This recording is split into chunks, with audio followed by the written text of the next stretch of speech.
Warning, the show you are about to watch is very, very naughty. They talk about scary movies and frightening stuff and other really inappropriate things, and it's only appropriate for people over the age of 18, and frankly, even they shouldn't watch it, and if you keep watching, I wash my hands of the whole thing. Lightning strikes, killer robots, and home invasions gone awry. It's all coming up on tonight's episode of Spooky Tales with Steve the Cat.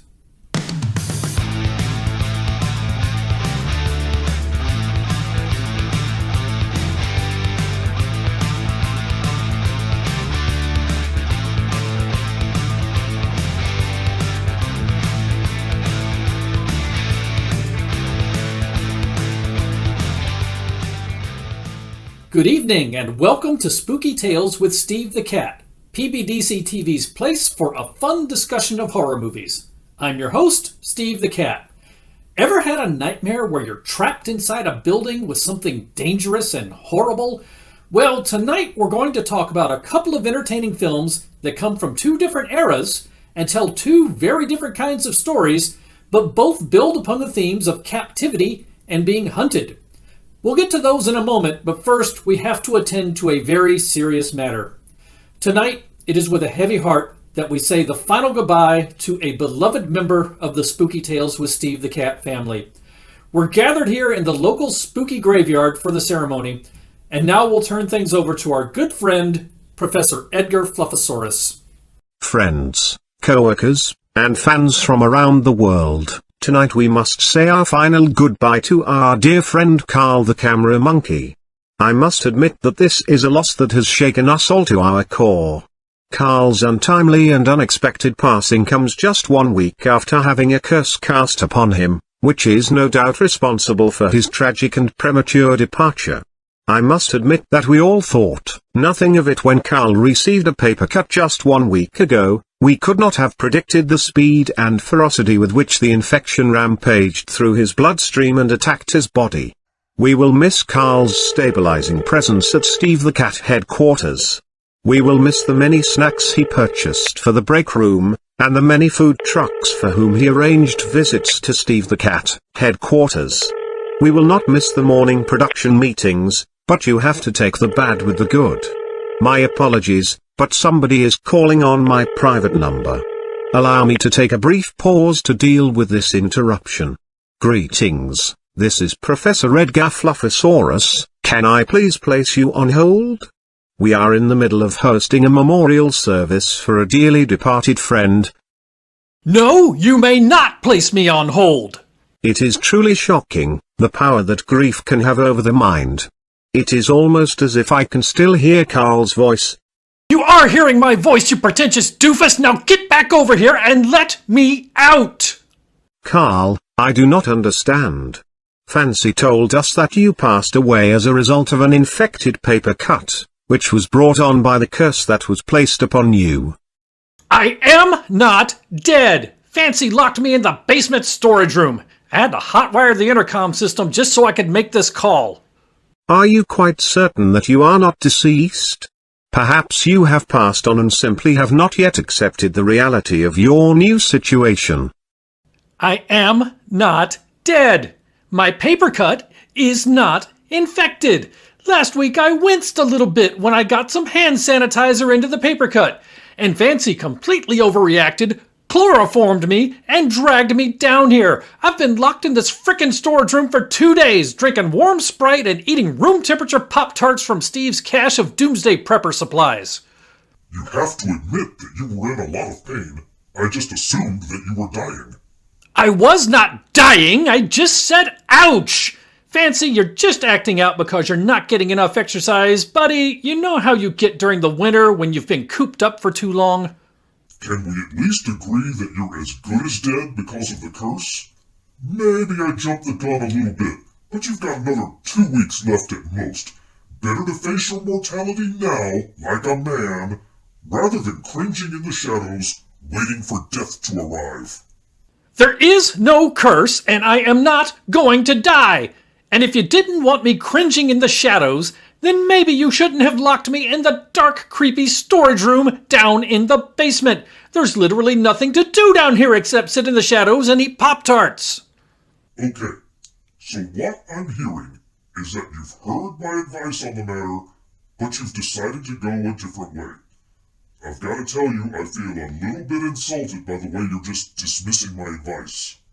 Fancy, if you don't get down here and let me out in the next 3 minutes, I'm going to call Penelope and let her know that you're the one that door-dinged her new BMW. And, bonus, I'm also going to tell her what that line item in the budget called Incidental Entertainment Surcharge is really for, and why the amounts charged to it are always in $20 increments. Carl, you got better. It's so good to hear your voice. I'm on my way to see you right now.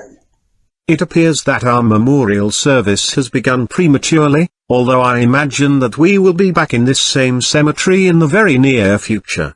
After all, curses are not things with which to be trifled.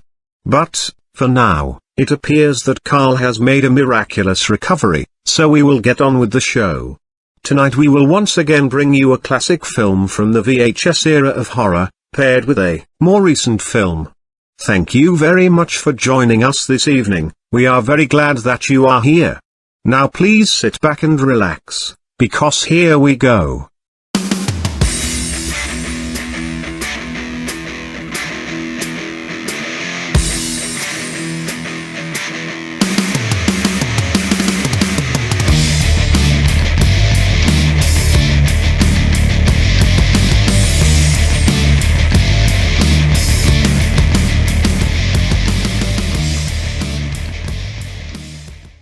Good evening and welcome to Monster Chat.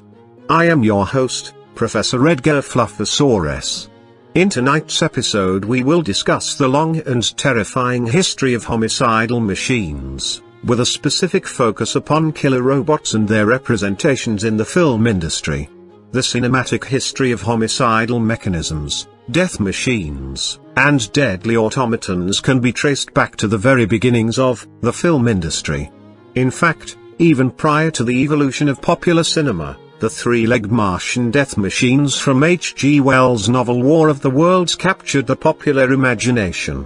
However, as time passed, the concept of death machines evolved into a new source of terror, one that evoked fear not only because of its lethal capabilities, but also because of its cold, dispassionate logic, and ruthless efficiency. That new source of terror was, of course, the killer robot. The horrors of killer robots have been popularized by movies and television for decades, and the examples of killer robots in film is legion. From Gort, the killer robot in The Day the Earth Stood Still, to the battle droids of Star Wars, to the Cylons of Battlestar Galactica, to the scheming synthetic androids of the Alien franchise, to the autonomous bulldozer of Killdozer, to that Roomba vacuum cleaner that spread dog poop all over the house in that internet story, killer robots are a staple of movies and television.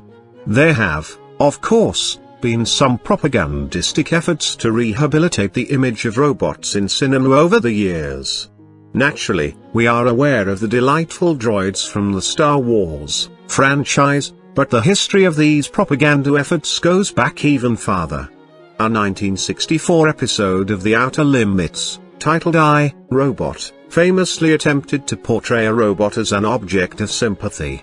Similarly, Asimov's 3 laws of robotics have become a staple of science fiction movies and television, the result of an aggressive marketing campaign launched decades ago by the now-defunct League of Compassionate Robots.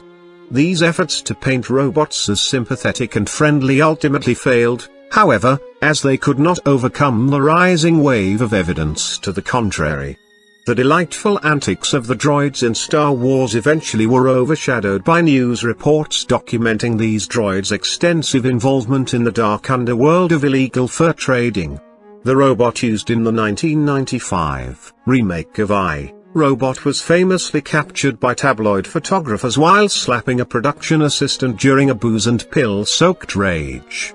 Most famously, of course, was the infamous and unaired holiday episode of Lost in Space, in which the robot viciously murdered the entire cast during rehearsal and stitched their hides together to make a duvet cover. Although the show's producers were successful in casting a group of lookalikes to replace the original Robinson family, they were unsuccessful at stifling rumors about the massacre that circulated over the years. Rumors that ultimately were verified when a videotape of the incident was bravely aired on an episode of Entertainment Tonight.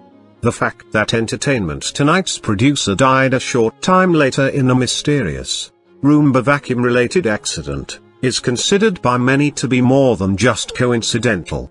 So what is it about robots that makes them such instruments of dread and terror? Is it the soulless, vacuous facial expression? Is it the calculated ruthlessness? Or is it a more primal response to the amoral and godless nature that lurks in the heart of every robot? As with so many things in life, the answer is a combination of all of these things. Excuse me for one moment, we have an incoming transmission. Greetings, you have reached Professor Edgar Fluffosaurus, Professor of Monsterology and Kaiju Studies.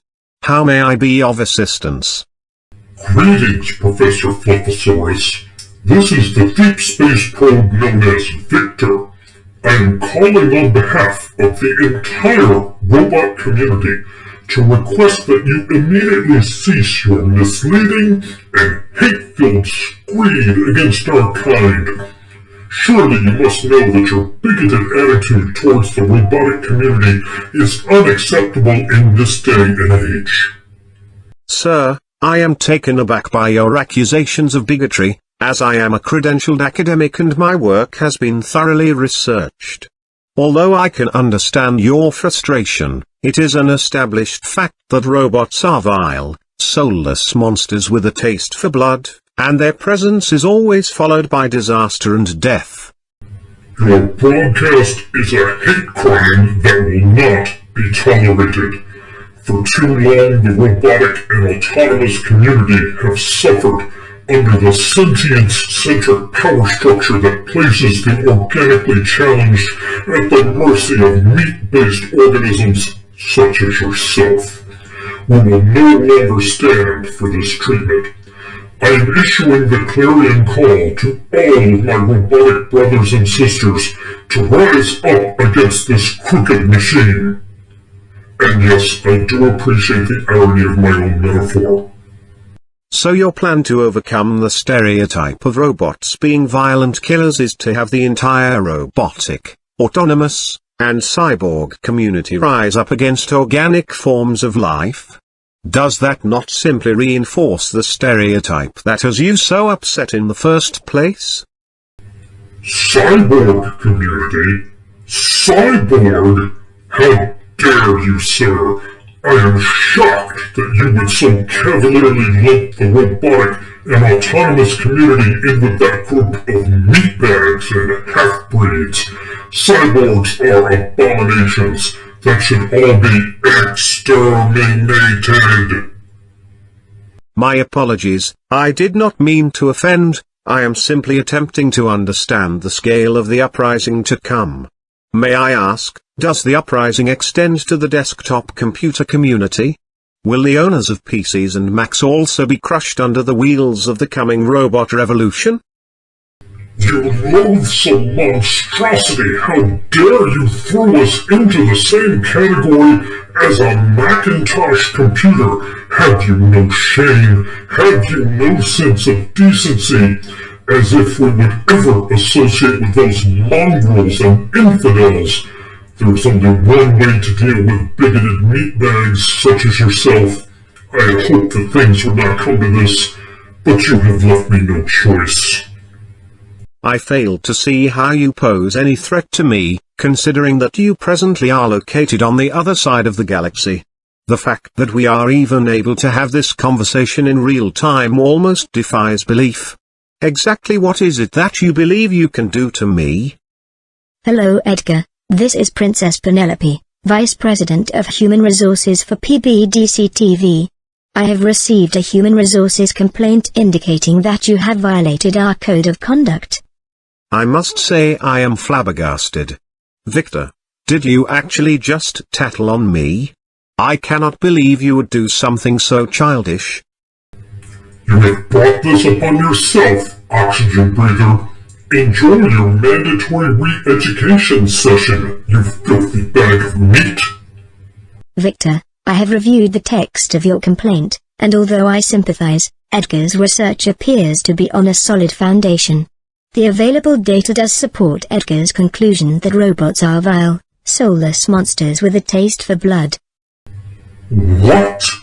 You cannot be serious! While I see no need to take action upon your complaint at this time, I must say that we have some concerns with the sentiments you have expressed during this broadcast, as well as with your repeated use of violent imagery. Your behavior is a clear violation of PBDC TV policy. Your mandatory counseling and anger management sessions will begin at 9 o'clock tomorrow morning. Damn it! I should have seen this coming. The whole system is rigged. And with that, it appears that we have come to the end of this episode of Monster Chat. Please join us later this week on our podcast, where we will have an in-depth discussion about the rising number of deaths associated with automatic car washes. Is this the first front in the robot revolution? Tune in for a spirited discussion. In the meantime, this has been Monster Chat, hosted by Professor Edgar Fluffosaurus. Thank you for joining me.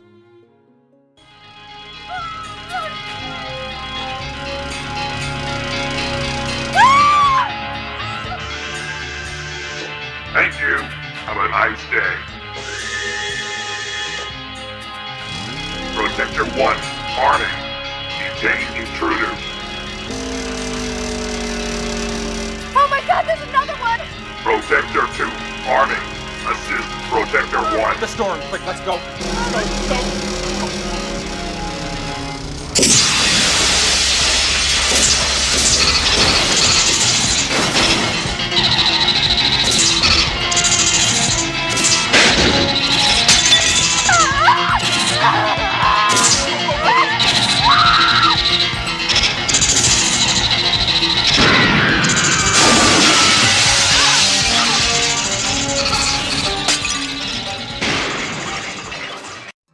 So our VHS-era classic film for this evening is this beauty right here. We are going to talk about this film, Chopping Mall.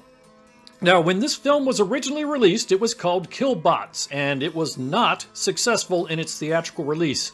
At some point, they changed the title to Chopping Mall, I believe after, as part of its home video release, or after it was released on home video.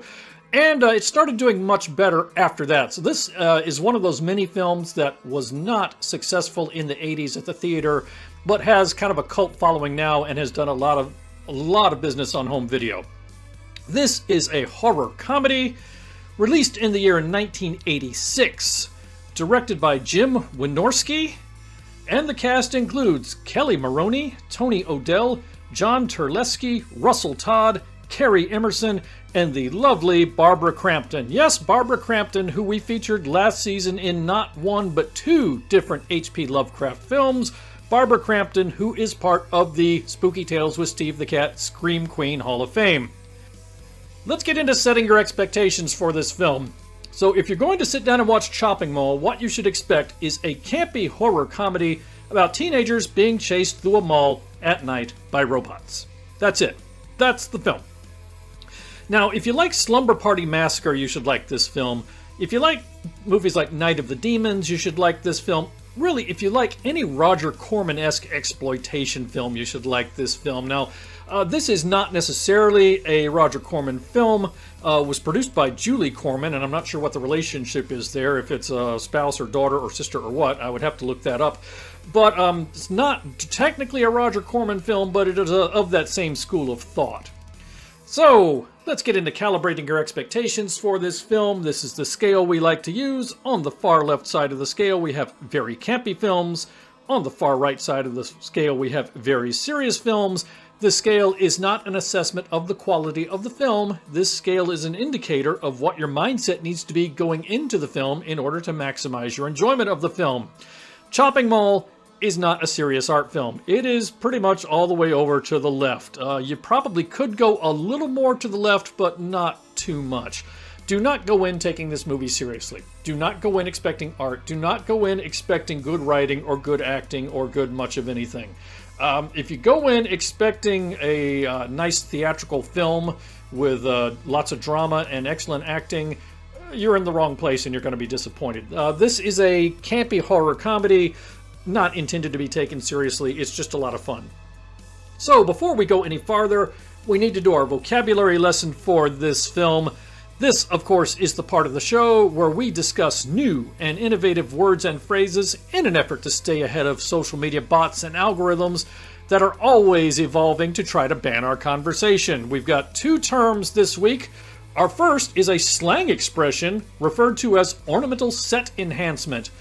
This is a slang phrase that refers to the act of introducing a lovely lady in a bikini into a scene of a film when there is no rational reason for a lovely lady in a bikini to appear.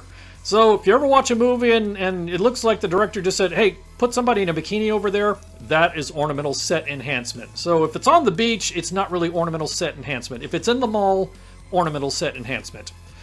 Our second term is papanogging. Papanogging is a noun that refers to the act of one character causing another character's cranium to explode, generally through the application of electricity or some form of energy. So you could describe it as a cranial unconstrained exothermic reaction, somebody's head going pop. That one you're definitely going to need to know for this film. Anyway, these are your vocabulary words for chopping mall. Please keep them in mind. They will become important later in the episode. So let's get into a film summary. To the extent that you even need a summary of a film called Chopping Mall, it's the title is pretty much self-explanatory, but we'll get into it anyway. The Park Plaza Mall has just introduced a state-of-the-art nighttime security system that includes impenetrable shutters across all entrances and 3 autonomous security robots. Yes, really. After the mall closes, 4 young couples stage an after-hours party in the mall furniture store, because mall furniture stores are a thing apparently, where 3 of them work. And at the same time, a lightning storm strikes the mall several times, damaging the computer that controls the robots. Well, you can see where this is going, and this leads us directly to our villain profile. So our villain for this film, or our villains, are called Protector 1, Protector 2, and Protector 3. And yes, they are robots. Yes, really. Those are the terrifying killer robots that are used in this film.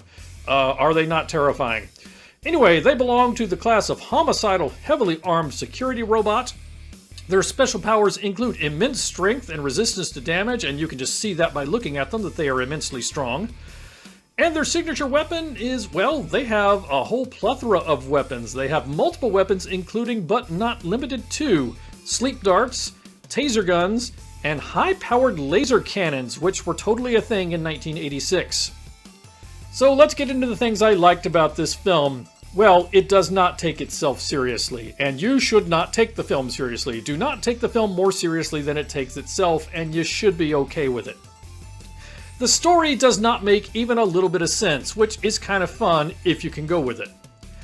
It delivers authentic, undiluted 80s nostalgia, so different from the 80s nostalgia you get from like the 3rd season of Stranger Things, which is nice, but it's not authentic because it's something made in the 2020s that is supposed to have taken place in the 80s. In this case, you've got a film that really took place in the 80s, so it's completely undiluted. It's pretty well paced. The story never drags. It never moves so fast that it becomes confusing or choppy or feels like it's been poorly edited with a bunch of fragmented scenes just thrown together at the end to improve the pacing. The pacing is pretty good in this film. And this is just a VHS-era guilty pleasure, a slasher sci-fi mashup that you can enjoy without guilt because it's too silly to take seriously. You don't feel bad about the fact that you're seeing people get zapped by laser cannons because you can't possibly take this film seriously. And of course, one thing Steve liked about this film, Barbara Crampton. Yes, the lovely Barbara Crampton is featured in this film. We love Barbara Crampton. She is part of the Scream Queen Hall of Fame here at Spooky Tales with Steve the Cat. We have never met Barbara Crampton, but if she or any of her representation ever want to get in touch with Spooky Tales with Steve the Cat, we will send her some swag. Let's get to some things that could have been better about this film. Well, it does not take itself seriously. If that's a problem for you, it's going to be a big problem. The story does not make even a little bit of sense. Again, if that's a problem for you, it's going to be a problem. It has mediocre to subpar writing, acting, and production values. Nothing about this movie screams, wow, this is a high-dollar, high-class production. The characters are one-dimensional, and they are either unlikable or not well developed enough to be likable. So you've got some characters that are intentionally unlikable, of course, because you always have to have those in the 80s slasher type film. You've got some that are supposed to be, one or more of these is going to make it to the end, so they're supposed to be reasonably likable, but they don't really seem well developed. They seem like interchangeable personalities. So you've got pretty flat characters in this one. And because the villains are a trio of not particularly graceful or stealthy robots, the kills are not as inventive or intense as in a traditional slasher movie. You do not have Michael Myers suddenly popping out of the shadows because Michael Myers did not travel around on tank treads with a glowing red eye. So the robots are not going to sneak up on anybody.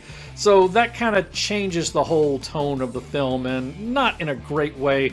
But they make it work, but it's not going to be as jump scare inducing as something like Halloween. So let's get to Steve's scorecard for this film. Kills. There are 9 humans plus 3 robots.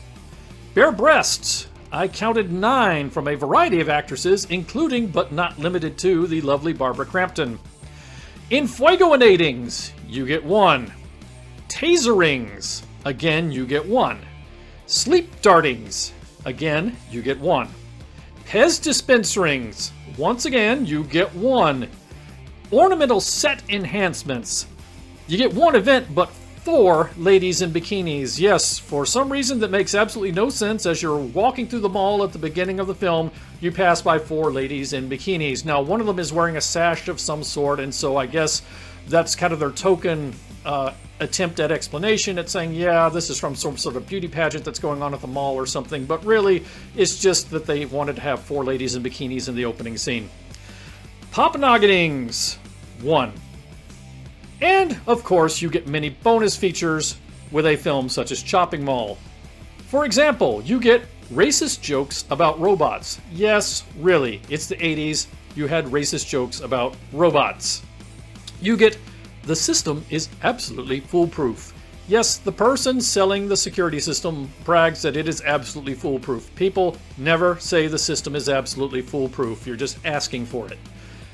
Lightning. Is there anything it can't do? Yes, lightning striking the mall caused these robots to turn upon their creators and become homicidal killers, because lightning can do anything and everything, much like donuts in The Simpsons. You get Barbara Crampton's terrifying dancing. I don't know if she was trying to invoke horror with her dancing in this film, but she succeeded regardless of whether that's what she intended. Barbara Crampton smells like pepperoni, so says the actor who's playing her boyfriend. You get Barbara Crampton flambe. Yes, Barbara Crampton is the lone infuegoinating in this film. You get soundtrack by Knight Rider. Yes, if you are from a certain age or a certain era, as you're watching this film and listening to the music, you will just expect a black Trans Am to pull up and David Hasselhoff to pop out. You get mall pet store action, because mall pet stores really were a thing back in those days. You get mall gun store action, which, okay, I grew up in the South, and even I don't remember mall gun stores. Now, maybe this was a sporting goods store that just happened to sell guns, but that seems kind of iffy for me as something you would have found in a mall even in 1986. You get mall paint store action, which, I'm sorry, mall paint stores were not a thing even back in the 80s. Nobody wants to be carrying a bunch of cans of paint through the mall. Did this film seriously come out the same year as The Terminator? Yes, look at the protector robots and think to yourself, wow, this film came out the same year that they did the Terminator robots for the original Terminator. Why give mall security robots so many lethal weapons in the first place? I mean, why are you giving them lethal weapons at all? They're not alive, so they don't have to protect their own life, and presumably the mall is supposed to be empty of people except any burglars that they're arresting. So they really shouldn't have lethal weapons in the first place. But better question, why does a mall even need this much security? This was the Cold War. Maybe they were expecting the Russians to invade and take our malls first. I don't know, but this is like a multi-billion-dollar security system that they have put into a mall. Anyway, Steve's final score for this film, we're going to give it 2.5 paws out of 4. This is a campy product of the VHS era, loaded with 80s nostalgia. Now, objectively, this is not a good movie, but it is a good bit of fun if you do not take it seriously, and that, of course, is the key to films like this, or Slumber Party Massacre, or Humanoids from the Deep, or anything along that line.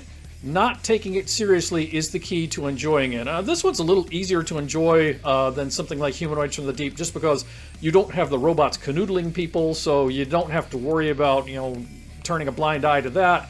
It's just robots chasing people down and killing them. It's just a bunch of campy fun. Not an art film, not a serious film, just a popcorn film, but something you should enjoy if you're the kind of person who enjoys the old exploitation-era horror movies. So that is Steve's final score for Chopping Mall. And now a word from our wonderful sponsors at PBDC TV, your nightly heartbeat of horror.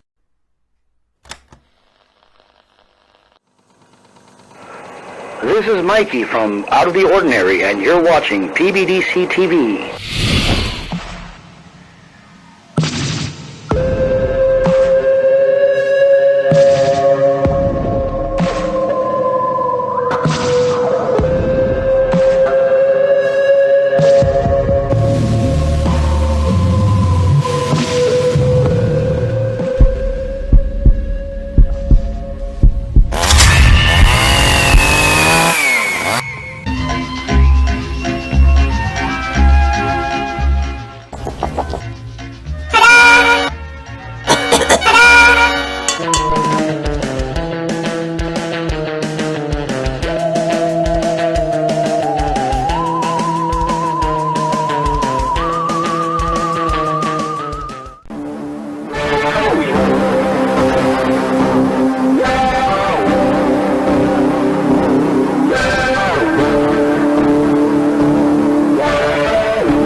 Oh, hi!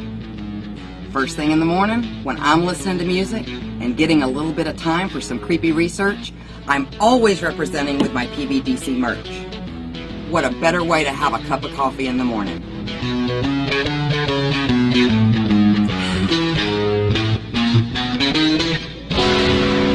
Don't forget to check out our other cool merch at rootsbleedred.com. That's rootsbleedred.com. This is Professor Edgar Fluffosaurus from Spooky Tales with Steve the Cat, and when I'm not hosting Monster Chat or knocking down small Japanese cities, I'm watching PBDC TV. Now back to the show.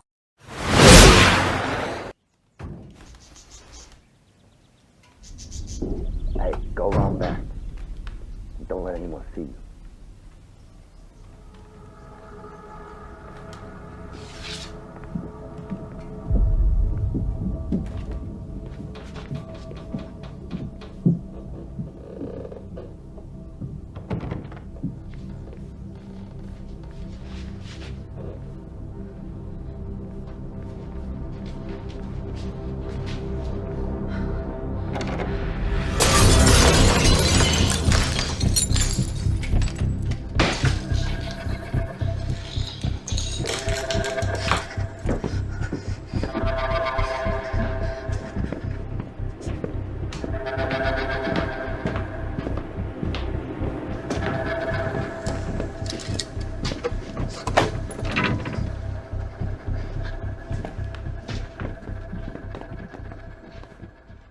All right, let's get into our second featured film review. Now, every week we like to find a newer release, not necessarily a brand new release, but something that, is of the 2000s vintage to pair with one of our VHS classics. And so tonight we're going to do something a little different, and we're going to talk about this film right here.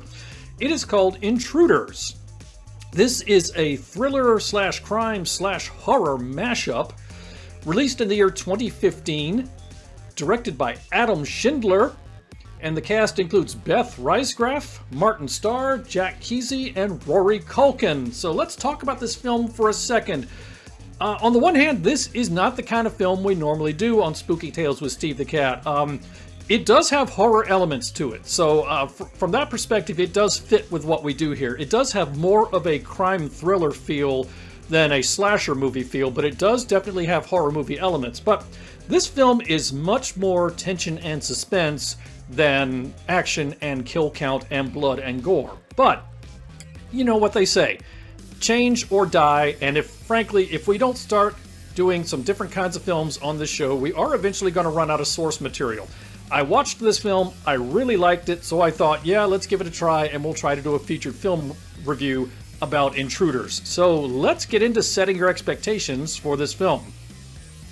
If you're going to watch Intruders, what you should expect is a high-tension film that starts out as a crime thriller but then morphs into a horror film.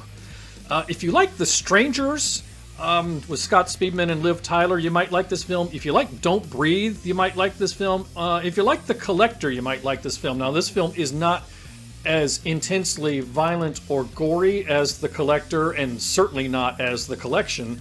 But the non-stop tension throughout is also kind of a staple of this film. If you look at the poster, even though this is kind of a crime thriller-oriented film, you see that it does come from the executive producers of Paranormal Activity and Insidious. So this does definitely have some horror lineage to it, and that's good for a couple of reasons. It means they do the horror aspects of the film pretty well, and it also means that the film is very well made with good production values. So when we go into films, this is the scale we like to use to calibrate people's expectations. On the far left side of the scale, we have very campy films, such as Jason X. On the far right side of the scale, we have very serious films, such as The Silence of the Lambs. As always, this scale is not a measure of the quality of the film. This scale is an indicator of what your mindset needs to be going into the film in order to maximize your enjoyment. Intruders, pretty much all the way over to the right. Not quite all the way over to the right. There is a little more suspension of disbelief involved in this one than there would be in something like Silence of the Lambs.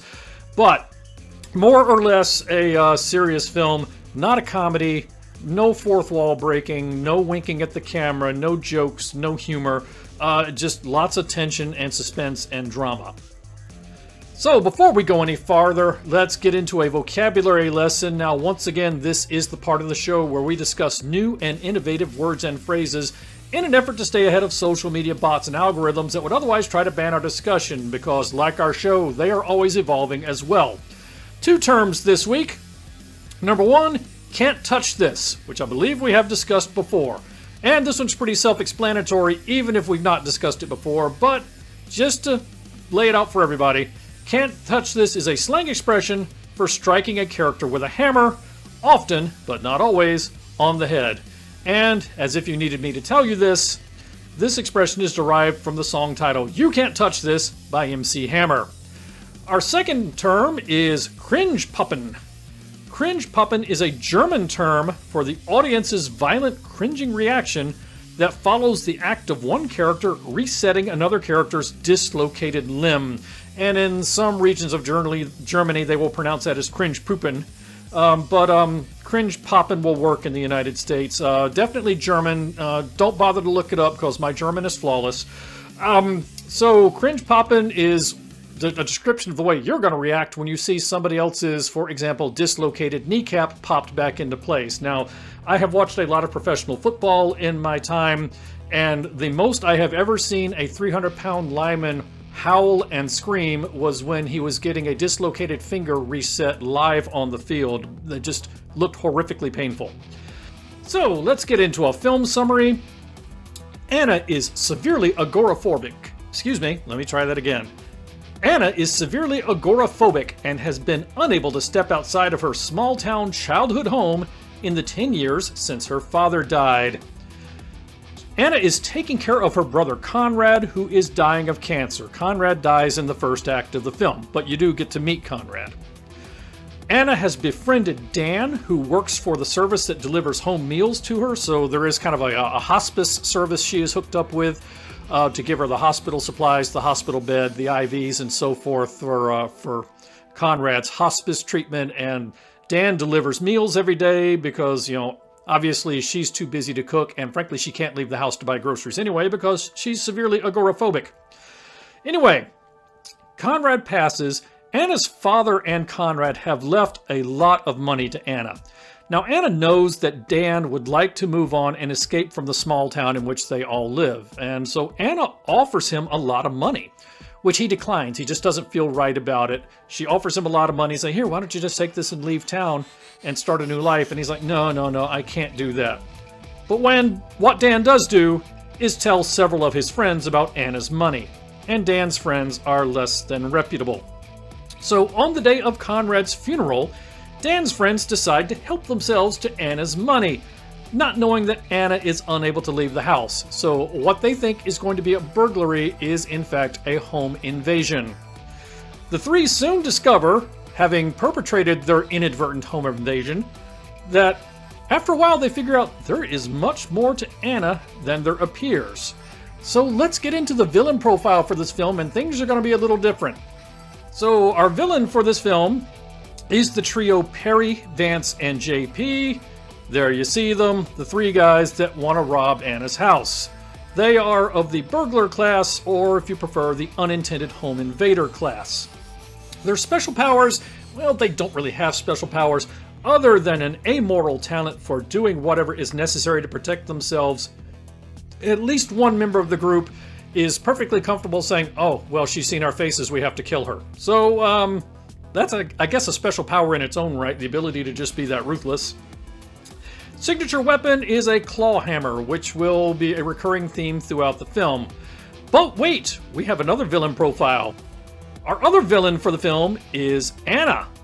Yes, there's Anna. You're going to find out more about Anna as this goes on, and these three are going to wish they did not break into Anna's house. Anna is of the agoraphobic shut-in with a mean streak class. Her special powers are stealth and knowledge of hidden doors and secret passages that are all through her house.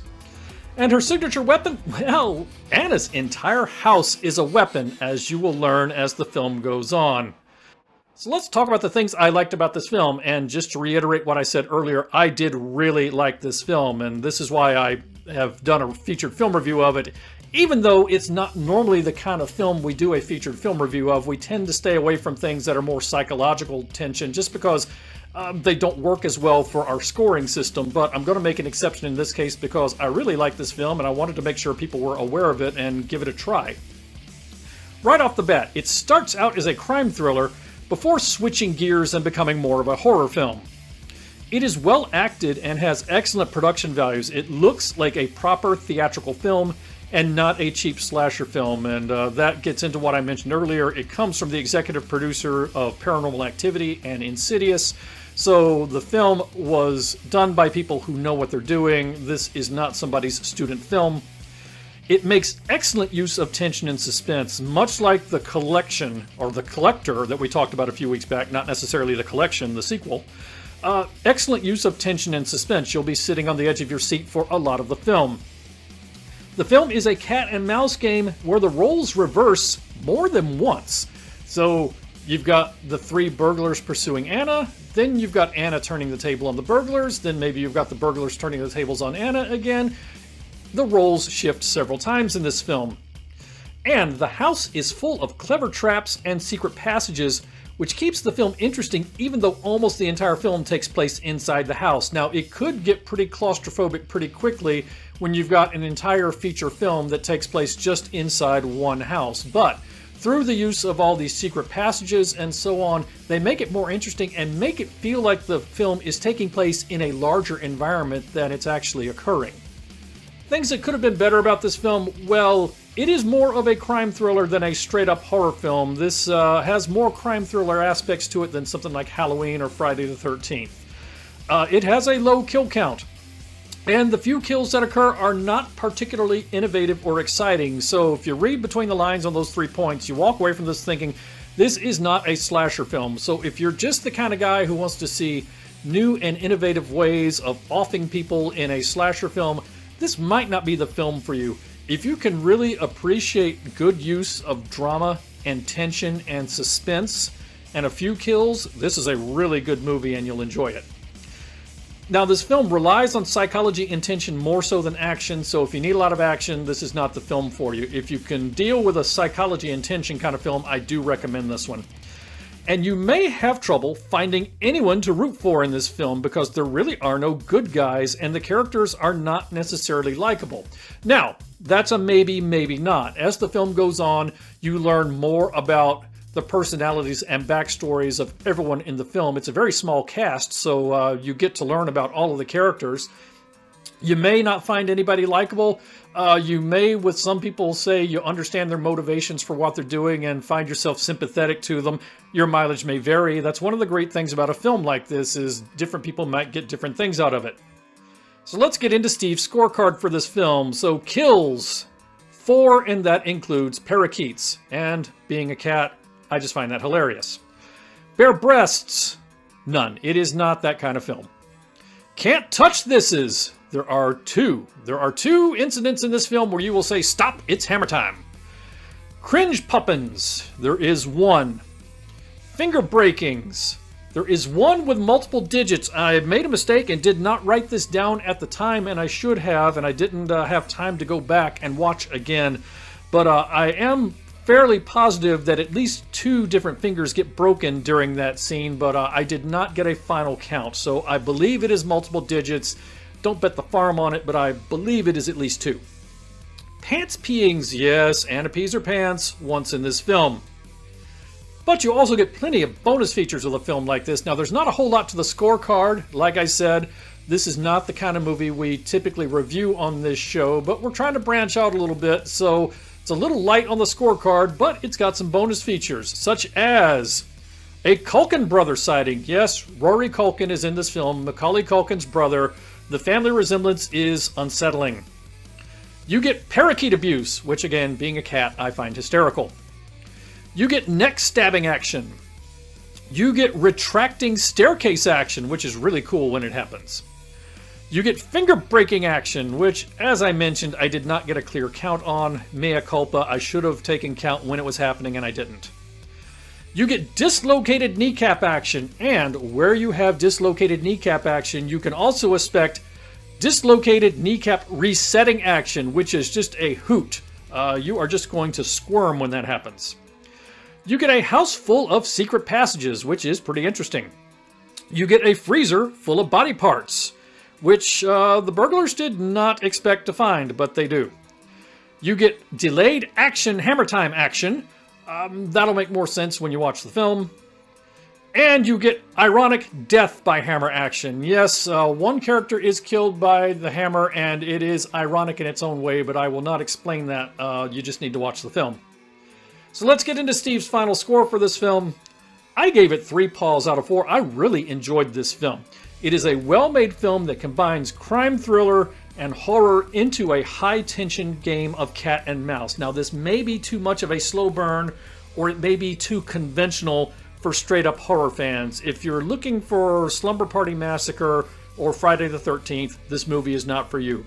If you can do something that has a lot more tension and a lot more drama and is just a little slower, but still ultimately has horror movie aspects to it, I do recommend this one. So I enjoyed this film a lot. I recommend that you give it a try. That is Intruders, and that is Steve's final score for this film. We've come to the end of yet another episode of Spooky Tales with Steve the Cat. But before we go, once again, we're going to take a moment to go through other things we watched this week. Now, as we've been doing all season long, you're going to hear from several of us. We're going to go around the horn. I'm going to go first. This is Steve the Cat, and this week I watched a film called The Beast of Bray Road. Now, this film is based upon stories of actual creature sightings from Walworth County, Wisconsin. Those of you who have an interest in cryptids have probably heard stories about the Beast of Bray Road. If not, the film involves a Wisconsin sheriff investigating a string of violent deaths, and he begins to suspect that they are the work of something that is not entirely human, something possessing both human and animal DNA. Now, this is a 2000 film from The Asylum. Yes, The Asylum, the fine folks who gave us the Sharknado films. Generally, I say run away and hide whenever it is a film from The Asylum, and I did not know when I started this film that it was an Asylum film. I will say this. This may be the best Asylum movie I have ever seen. Understand that that is faint praise, and I am not saying it is an outstanding movie. I am just saying that it is better than what The Asylum usually delivers. Overall, this is a mediocre creature feature, which, considering that it came from The Asylum, is pretty strong praise. I was optimistic in the first half of this film. I was actually enjoying it in the first half, but it went significantly downhill in the second half, so I would say it is mediocre at best. You can certainly find better things to watch, but it's not the worst thing available on Tubi. I found this available on Tubi, free with ads. Anyway, that's The Beast of Bray Road, and now we are going to once again hear from our new contributor, Lavender Harlequin. Yes, children, join with me. This is your friend, Lavender Harlequin, psychic extraordinaire. Please, join with me as we all revert to our astral forms and bathe in the delightful light of Gaia's collective consciousness. Yes, join with me, my children. This week, I opened myself up to the universe using my psychic gift and asked the universe, what film should I review in order to bring light and joy to people from around the world? And then my agent called me and told me that I had been assigned to watch a film called The Blackwater Vampire. So the universe's will kind of went out the window. In this film, a series of brutal murders in Blackwater, where the bodies of young women are found in the woods outside of town, has been blamed upon local resident Raymond Banks, who has been accused, convicted, and incarcerated. However, young local resident Danielle believes that Raymond is innocent and starts filming a documentary to prove his innocence. Yes, she listens to her inner child proclaiming Raymond's innocence, and she says, yes, I must convince the rest of the world that Raymond is a child of Gaia and is not the killer. So she and a small film crew venture into the woods to the area where the victims were found, not knowing about the danger that awaits them. Now, this is a found footage film from the year 2014, and it is a middle-of-the-road found footage film. It is quite derivative, particularly of the Blair Witch Project, but it is somewhat entertaining, although I will say that the final scene is cringeworthy. And I will also say that I was not happy with the portrayal of vampires in this film. After all, vampires are also children of Gaia, who are only seeking a connection, and we should not shun them. We should open our arms and embrace them into the warm light of Gaia, although the warm light of Gaia might cause them to disintegrate into dust. And with that, I will turn the microphone over to that fraud and charlatan, Crimson Meerkat. Fraud and charlatan. Oh, how delightfully juvenile. Thank you so much, Harlequin. Thank you so much. Oh, by the way, you have a little something on your nose. Anyway, this is, well, just call me Crimson Meerkat. I am the conspiracy enthusiast here at Spooky Tales with Steve the Cat, and this week, I too was assigned a film to watch, and my agent assigned me to watch the film called Hoax, which has a very appropriate title which I will explain more to you in a moment. Hoax is a film about a group of young campers who are viciously murdered while on a camping trip in Colorado. After this happens, a reality show producer in need of a hit convinces his boss that he can make a hit series out of this attack by linking the deaths to the legend of Bigfoot. Yes, Bigfoot killed the campers. At least, that is what this producer wants to try to sell on the air. So the producer leads a team into the wilderness where the deaths occurred, unaware of the danger that awaits them all. Now, this is a very diverse team. It includes woods people, it includes cryptozoologists, it includes journalists and camera people, and so on. So it's quite a large crew, which you would expect in a creature feature, because you need to have lots of victims to get killed off over time. So, overall, this is a mediocre to below average creature feature from the year 2019. It is somewhat entertaining at the start, but it takes a bad turn at the end, kind of a weird and unfortunate turn at the end. There is a cameo appearance by Adrienne Barbeau in the beginning of this film, and she does make a creep show reference, which is kind of funny. Other than that, kind of a below average creature feature. I will say this. People, Bigfoot is not real. Cryptids are not real. Ghosts and spirits and demons are not real. Stop being silly, people. What people think is Bigfoot are actually transdimensional aliens from the Gamma Nebula. We all know this, people. It's all about the aliens. Stop talking about silly things like cryptids and ghosts and demons and spirits and poltergeists and so on. Aliens, people. It's all about the aliens. Anyway, I'm Crimson Meerkat, and that's what I watched this week. We've reached the end of another episode of Spooky Tales with Steve the Cat. Thank you so much for joining us. We hope you enjoyed the show. Now, as always, if you did enjoy the show, please take a moment to give us a like and a share. The biggest thing you can do to help us out is to share this video. Also, feel free to leave a comment about the films we discussed tonight, or maybe tell us about your own favorite. We're always looking for new material. If you would like to stay up to date on our latest videos, then please take a moment to stop by and check in with us on social media, and remember to hit that subscribe button. You can find Spooky Tales with Steve the Cat on Facebook, YouTube, and Rumble. And yes, that's Tales spelled with an A-I-L-S. Spooky Tales with Steve the Cat is just one of the shows you can find on the PBDC TV Broadcast Collective. If you are interested in horror, true crime, weird history, creepy stories, or unexplained events, then PBDC TV is sure to have something for you. You can find us online at pbdctv.com, and you can also find us on Facebook, YouTube, and Rumble. We will be back again next week with another classic horror film from the VHS era, paired with a more recent film. So we hope to see you again then.